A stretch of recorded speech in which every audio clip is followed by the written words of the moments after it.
somebody in LA who's really important tells me that I screw up every introduction and that I'm going to get somebody really mad one of these days if I don't, do my introductions correctly. Oh, that's funny.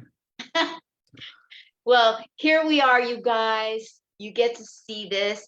While you're sitting there putting your pants on, I hope, I'm going to go to Facebook and make sure that I haven't been Zuckerberg, because I've been told we're live, and then I find out after the fact that Adam Feuerberg's video went nowhere. So I have to make sure that this doesn't happen again. We are live, and I shared it just so that I get a little extra play. I could tag people. People tag me in their garbage. Why shouldn't I? Sorry, Matt. I didn't meant that about me, not you. No, that's Oh my gosh, you guys. This is Comic Spot. This is the spot where the little lady has the crystal chandelier and all the pillows behind her now, because that's the way it is. And she moves her crystals so that you get fixed in having to watch this all the way through. So that's my drill. But I just want to tell you guys, this whole interview thing that I do was started just so you people at home, whoever you are, you don't need to tell me who you are. I know you like to come and be a voyeur, after the fact. You think you're so sneaky. Nobody ever shows up when we're doing it, and that's fine. I'm not bitter so much, but it is what it is. So this was all started so that you at home, some of who are wearing pants, can get to know who the comedians are off stage, like ready to jump off of a bridge in San Francisco, that kind of thing. So, you want to get to know people before you spend your hard-earned money to find out if they're funny. Because if you don't like them, you probably aren't going to like what they have to say during their comedy. So this is your way to become a Weisenheimer. You're welcome. And today we have a special guest. I'll get to him in a minute. Teaser, he's over there in the other square. Guess what, you guys? I still have a sponsor. Can you believe it? I've had a sponsor for almost 2 years. So, I don't know if you remember this from yesterday or not, you guys, but I was in the Army. Oh, yeah. I still have muscles. Just this part isn't. Anyway, so I was in the Army, and my sponsor is the veteransofcomedy.com. Will Smith and Eric Knowles, they started this organization to go around and leave no laugh behind with military and VFW places around the country. So here's the deal. Next time you think that you want to hire somebody that used to serve our country and they now serve up jokes, you want to go to this website called veteransofcomedy.com and scroll past all those boring men, boring, swipe left or right, and get to my picture and hire me. Me. I'm kidding. Hire who you like. That's correct. Hire. That's what we're doing here. You're going to get to know this guest today, Matt Salt. Oh my gosh. I've gotten to see him a few times. He's a killer. He's something else. He's a real deal. And before I mess up his intro, let me actually go to the one that he sent me and read it to you guys. All right, here we go. I love it when people talk about themselves in the third person, don't you? Okay. Matt Salt is a staple of the Las Vegas comedy scene. In parentheses, he says, as if that's something to brag about. Matt Salt has been writing and performing stand-up comedy for almost 10 years. Did you hear me? 10 years. Is this thing on? 10 years.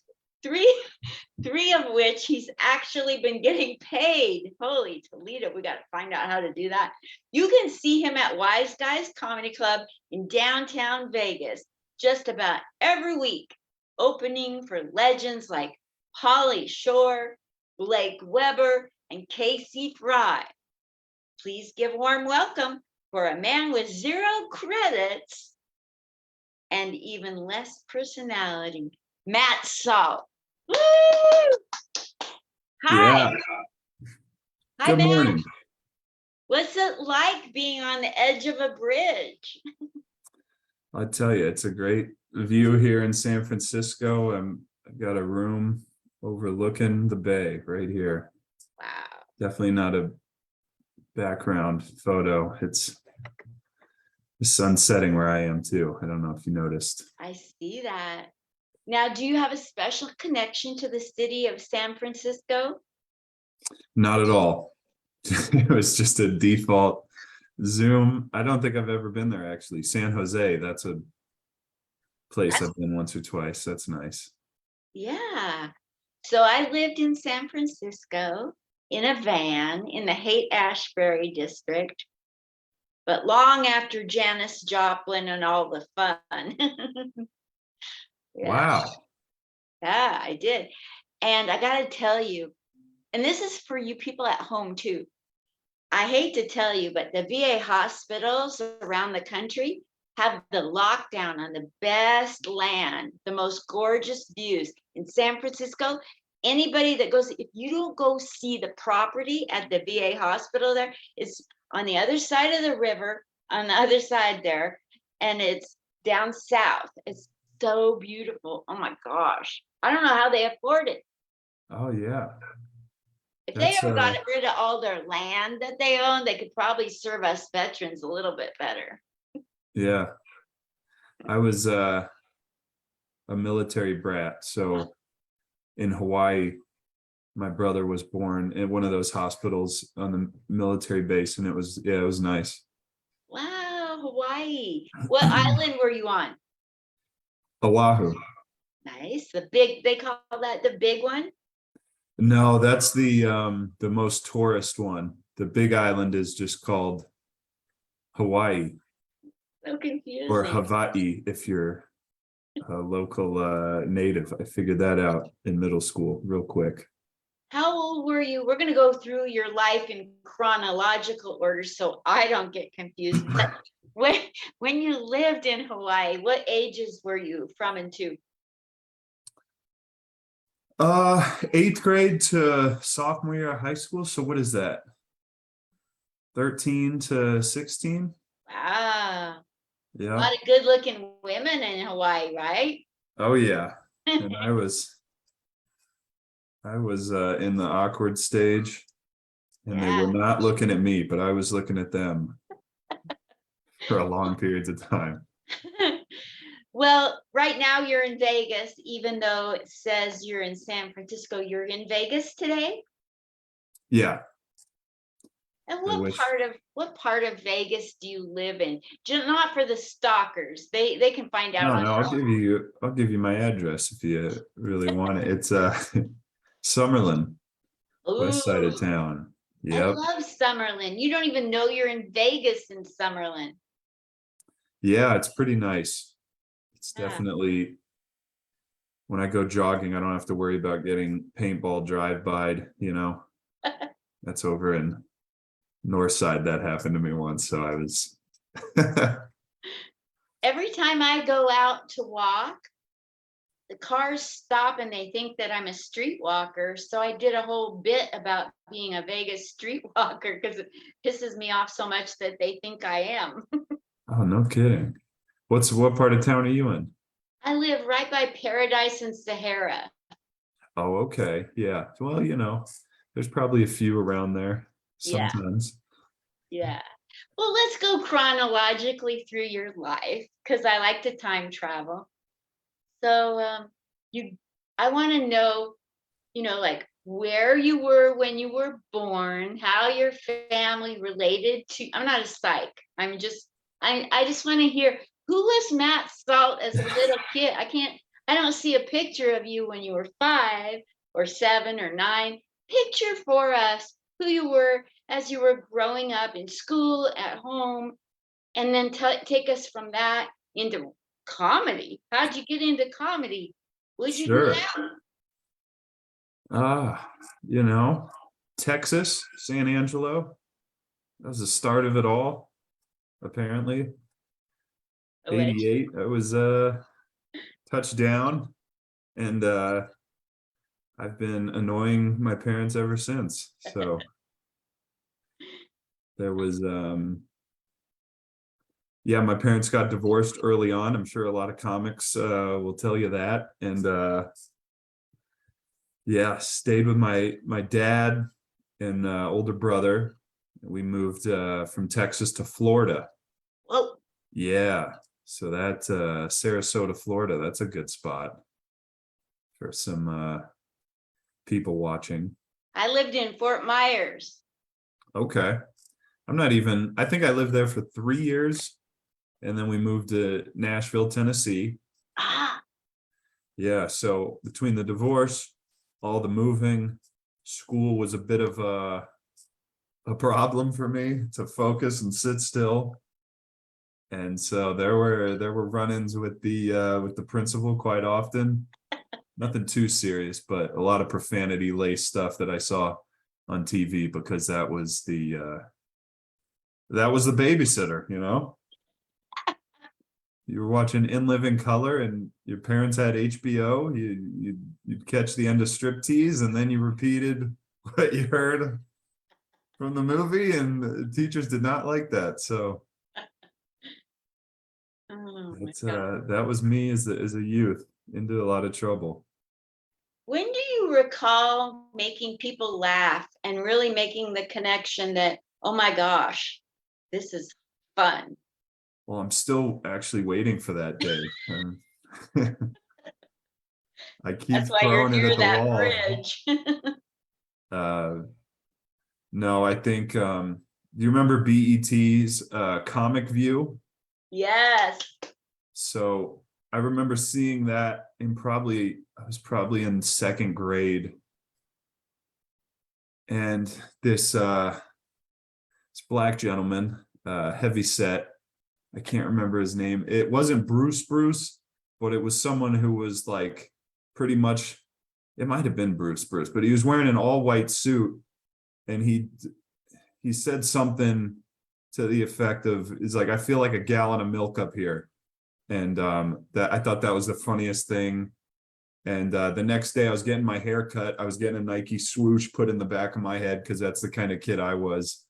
And I said to the barber, I was like, I feel like a gallon of milk up here. And he just started laughing his ass. He was like, what? And there was no context or anything. He was like, what do you mean you feel like I was like, and I just started talking the way this guy did with the cadence. And it was so stupid. And he laughed at it. And I was like, wow, I could just steal other people's jokes and repeat them and make people laugh. But then it got to a point after college where it was like, all right, let's try our own uh, hand at this and write our own stuff and see if we can make something as funny, which I'm still waiting on. But Oh, I don't know about that. I think you're pretty funny. What college did you go to? University of San Diego, Wow. yeah, it's kind of prestigious. It didn't really the prestige didn't really stick to me, but a lot of successful people come out of there. Yes. Like who? I guess who was the lawyer for the OJ trial? Rob Kardashian. Yeah. They got a good law school, they got a good business school, and yeah, it was a good time. I, What's I your left degree because I in? ran out of money. What's your degree in? Are you ready for this? Accounting. I knew it. How exciting is You just that? see, I can just see accounting all over you.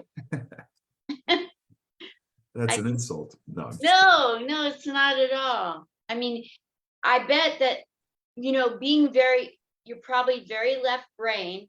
And then you also have a strong right brain for comedy. And that probably equips you to really throw people off guard. I suppose, yeah. I'm not a great was not great at accounting by any means, but my college roommate, he was like a semester ahead of me and they never changed the tests. So I would just, I would take his test from the previous semester, and it was the easiest. I wouldn't say easiest. You still had to study a lot, but I have a twin brother. And so we were both in the same classroom in second grade.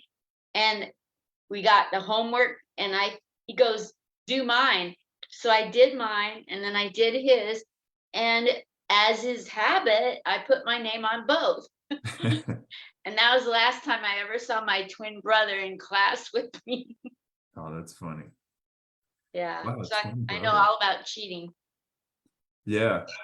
Big cheater. Yeah. So you go to high school and you decide, no, in college, you decide to write your own stuff and quit stealing other people's material. Actually, you were probably doing the beginning of impersonation.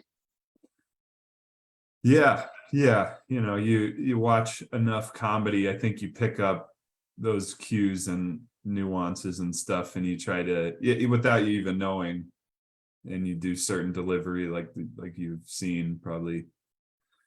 Chris Yeah. Rock was a big influence. He was hilarious. I would see him as a 10-year-old, and my parents just there was no there was no filter on what you could and couldn't watch. So I took advantage. Yes. I used to watch when I was a little kid, my parents, they were always out drinking. And then when they got divorced, they were just out drinking in separate places. So nothing changed. But I was always home watching Red Fox and Bill Cosby. Oh yeah. Red Fox was filthy and Bill Cosby was super clean. At that point he was, well, Exactly. unknowingly. Like the That's early, still so crazy to me. He was isn't it? America's dad. Yeah. It's such a flip of a script. Well, it's like, you know, the politicians, if they, you know, who was it that was like against gay rights, but then they're gay themselves. So it's Yeah. like, it's an interesting, the irony of how he was very preachy of saying, hey, don't cuss. And I mean, that's a famous Eddie Murphy bit when Richard Pryor, he calls, because he said Bill Cosby doesn't approve of the jokes Eddie Murphy was telling. And he says, oh, you know, Bill Cosby doesn't sign your check, so fuck him. But can you cuss on this? Sorry, I don't know. Yeah, you sure can.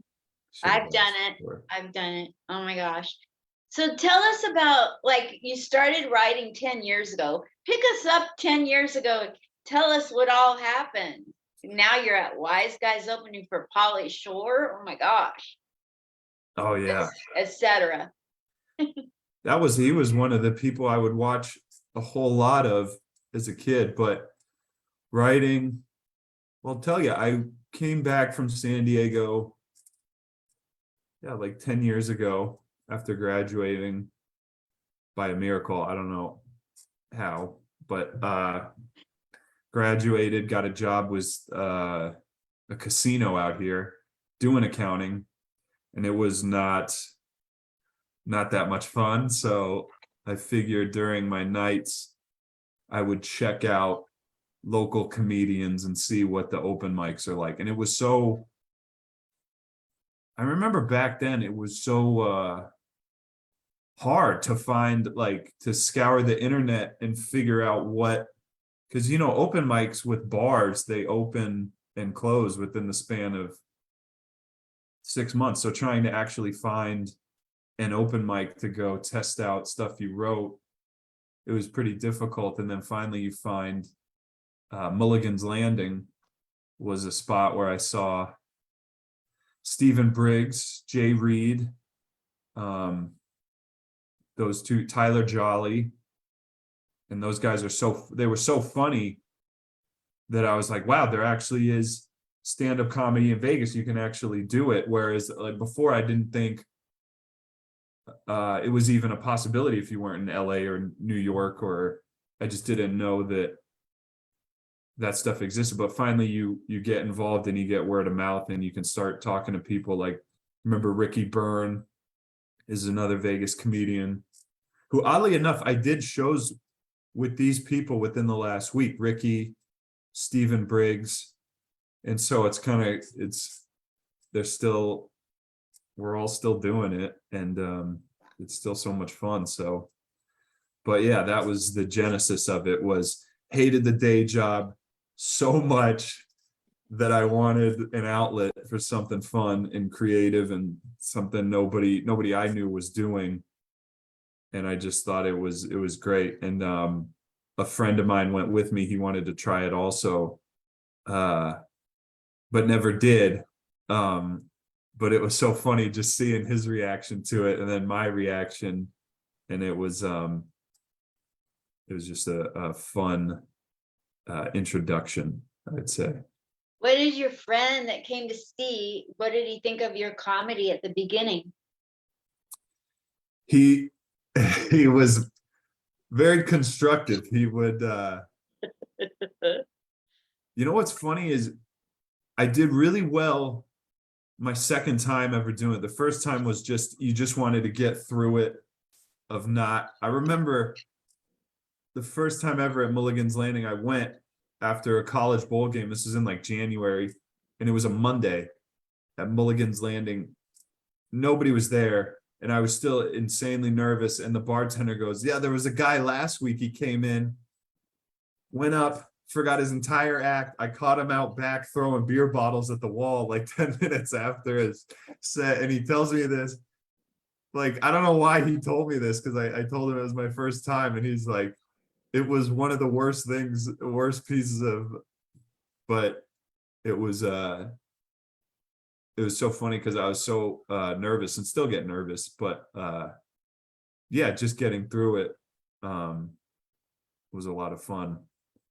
But I don't even remember the question. That's okay. You did great. So what are some things that for people that don't know about comedy, or for comedians to kind of get a feel if they're newer than us, because I'm in about the same number of years, I'm in 8 years. Tell me what it is that in your comedy journey, what things you've learned that you'd like to impart.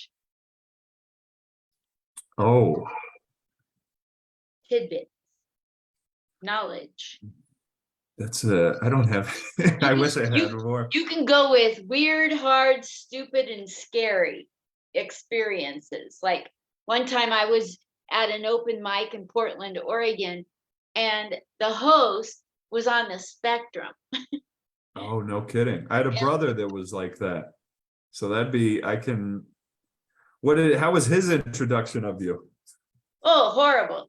Like I botch introductions every time, but this guy, it was at a comedy club in downtown Portland with a lot of homeless people outside the window, and he was just so mesmerized by the homeless people, not the comics, that he started taunting them at the window. He's doing some homeless crowd work. And two of them came in with broken bottles to beat him up. So did anyone like kind of intervene and be like, "Hey, he's kind of, we don't give a shit, we're homeless"? That was the last time he ever hosted. Oh no. Well, good for him. I mean, that's a testament to, a lot of people don't even get that far, let alone. Oh, wisdom, I'd say keep it tight. When you first start, write, have something written. Don't be the guy who's too cool to, I'm just gonna meander up here and I'm get your punchlines, get them. It's, what else are you doing? What would you say is something that is really good that happens in comedy, and something that needs work in comedy, in the business side of things? Oh, wow. Well, I'll let you know if I ever get in the business, but the business side of it, I really would have loved it if the Vegas clubs prior to Wise Guys, prior to Stratosphere LA Comedy Club. Those guys are great with booking locals and giving locals an opportunity to kind of showcase. I wish that was more apparent or here 10 years ago. That would have been, I think that's great for the Las Vegas scene, those clubs, because it's, shows are great, and doing bar shows and having a ton of people being entertained. If that's the case, it's great. But the comedy clubs are where I think you can actually get an audience who's there to not necessarily just party, but they want to be entertained by stand-up comedy. So I think it fosters that. It's a great environment. And that's the only thing that annoys me. It's like 10 years after doing it, they're here. I wish I could have started, because I'm really jealous of comics that are starting now, because you go to their website, open mic on Wednesday, you sign up, it's very organized. Whereas I remember going to bars like Blind Tiger. I don't know if that's there anymore, but going up there and everybody, it's really intimidating because everybody's gambling, drinking, and it's all spread out. Everyone's talking here. You got to but it makes you a better comic, I think, too. So Yeah. there's that to get people with this, but definitely comedy clubs in general being in Vegas now. Well, what's the best thing going on in comedy around the country, or here in Vegas, wherever you want to refer to it? I'd say social media, because you can kind of get your stuff out there. Not that I'm a great person that gets a ton of followers or anything, but it's at least the outlets there. If you have a great clip, definitely I see people now with tripods and everything, and I've started to do that. You want to record your sets and just have it, just have it, because you never know if, there's Just for Laughs comedy festival in Canada that's, you have footage that you can submit, and it's not as the world isn't as spread out as it used to be. It's a lot smaller because you can connect with people, much like this. I'm doing this from my house. Yeah. Well, you have a pretty view from your house. Yeah. So, This is so what would you like to accomplish before you get old like me and die?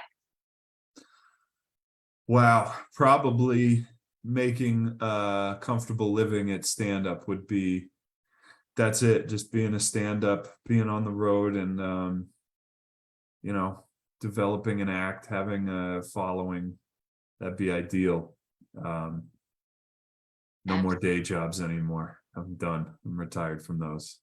Yeah. So are you a road comic? Not at all. I still have a day job that I'm doing from Vegas, but I'd love that opportunity. If there's even breaking even would be fine at this point, but just ensuring that you're getting something for your travels and your trouble. Yeah. But I saw you're in New York, so that's pretty great. Yeah. How was that? Oh my gosh, I love New York. And I've interviewed so many people, and first, thanks to my chandelier, they get mesmerized. And then they invite me to come on their shows. That's great. You got to have some kind of power over these people to get booked. Yeah, you could be that crystal lady with what are those things for? And I get to go to Nashville in Oh yeah, October. Zanies? No such luck. I get to be on a show with Vanessa Hollingshead. That's a big deal. She's been in the biz like 40 years. Yeah. So Yeah, that'll be that's fun pretty to cool. be on that.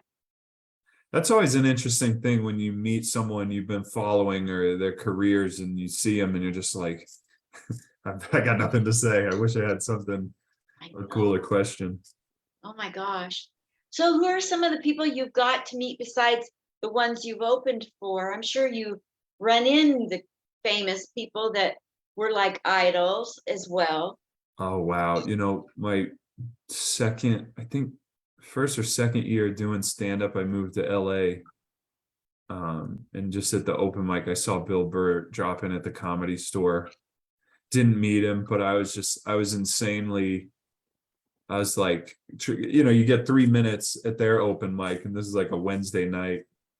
And I remember thinking, okay, I got new stuff that I want to try this week. And then I saw him and I was like, holy shit, I got to give every the jokes that's been working and just make it tight. And I never got called up. He did 15 minutes at the open mic, and then the open mic ended. And I was like, that was so cool. I got to see Bill Burr. And then at the same time, I was like, wait a second. If he wasn't there, I probably could have got on the fuck Bill Burr. No, but You should do a video and put it on social media. Fuck Bill Burr, and just Yeah. rant about that. what are you doing taking stage time away from the people that need? No, I'm just kidding. He was awesome. He was such a cool guy to do that. And to he would talk to comics. He wasn't even like really, he was just kind of getting loose and working out. It was pretty cool to see. But yeah, that's by far the biggest, not even met celebrity wise, but it was an experience. This was probably like 5 years ago too, before he was really like, everyone knew in stand-up how good he was, but it was before kind of the world knew. Wow. I really enjoy watching him. You know, a lot of people get all up in arms, like, "Oh, I can't believe he said that. I can't believe he said," it's like, just relax.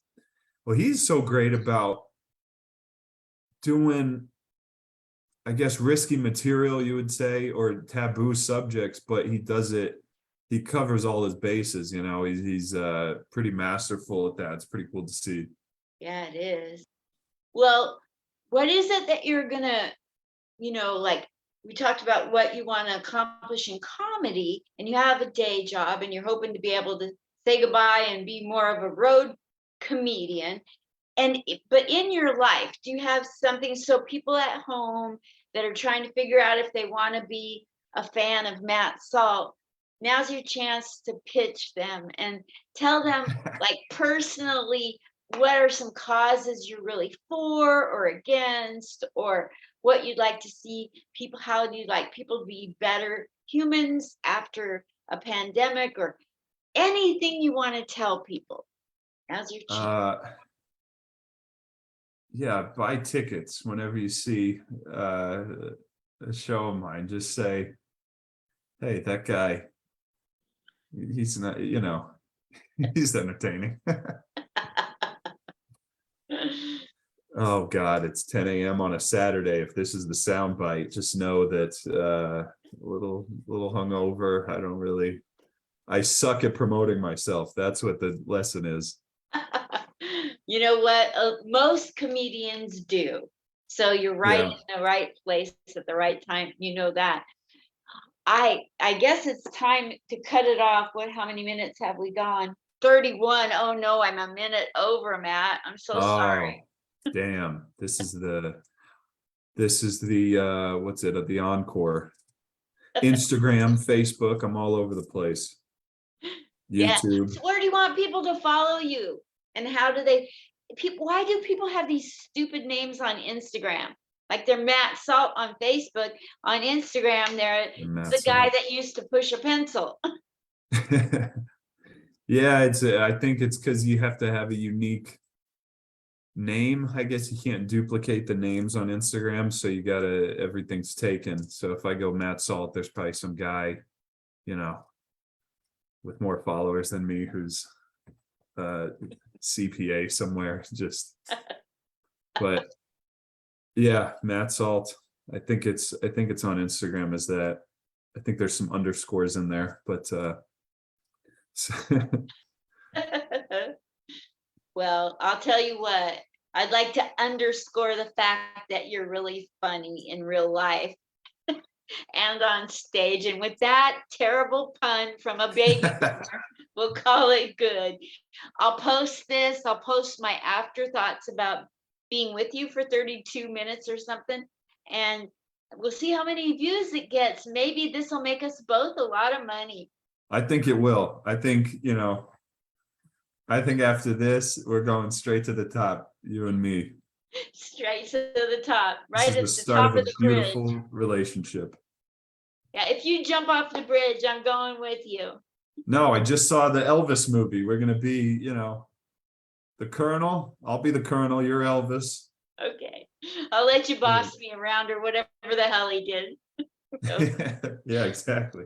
Thank you so much, Matt Salt. You guys follow Matt Salt on Facebook, Matt Salt, and on Instagram, it's Matt Salt with a couple underscores. Yeah, I think it's Matt_Salt_. I gotta stop being cute and actually promote myself. So yeah, that's it. And I appreciate your time, and this was cool. I appreciate you. Thank you so much for coming on and validating the fact that I do have a podcast or whatever you call this. Thank you, Oh, yeah. Matt Salt. Thank you. Happy Labor Day. You too. I don't think I'll do any work just to celebrate. No labor on Labor Day. No labor. We're gonna be cooking steaks. We're gonna be getting the grill going. Let's do it. Bye.